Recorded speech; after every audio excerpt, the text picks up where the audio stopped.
இன்னைக்கு கூட்டணி என்பது தேர்தலில் நடக்கிற ஒரு சமாச்சாரம். ஒவ்வொரு கட்சிக்கும் ஒரு வாக்கு வங்கி இருக்குது. அந்த வாக்குகள் சிதறாமல் ஒன்றாக இணைந்து கூட்டணி அமைத்து எதிரிகளை வீழ்த்துவதற்காக கூட்டணி அமைக்கிறோம். ஆனால் வேண்டுமென்ற திட்டமிட்டு திராவிட முன்னேற்ற கழகம் இதை திரித்து அவதூறாக பேசி சிறுபான்மை மக்களை குழப்பி அரசியல் ஆதாயம் தேட முற்படுகிறார்கள்.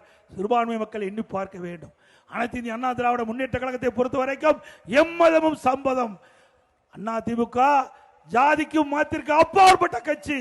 இதை எங்களுடைய தலைவர்கள் கடைபிடித்திருக்கிறாங்க. அதே போல அம்மாவுடைய அரசும் கடைபிடித்திருக்குது. இஸ்லாமிய பெருமக்கள் நாங்கள் வாக்குக்காக இதை கேட்கல, சிந்தித்து பார்க்க வேண்டும். அண்ணா திமுக ஆட்சியிலே ஒப்பிட்டு பாருங்க, எந்த அளவுக்கு திட்டங்களை கொண்டு வந்து உங்களுக்கு நன்மை செய்திருக்கோம் என்று, எந்த அளவுக்கு தமிழகம் அமைதி பூங்காவாக இருந்தது எண்ணி பாருங்க. வருகின்ற சட்டமன்ற பொதுத் தேர்தலை எண்ணி பார்த்து அனைத்து இந்திய அண்ணா திராவிட முன்னேற்றங்கள் ஆதரவு தாரி என்று நேரத்தில் கேட்டு கிறிஸ்தவ பெருமக்களுக்கும் நிறைய திட்டங்களை கொண்டு வந்து நிறைவேற்றிக் கொண்ட செய்தி இந்த நேரத்தில் தெரிவித்து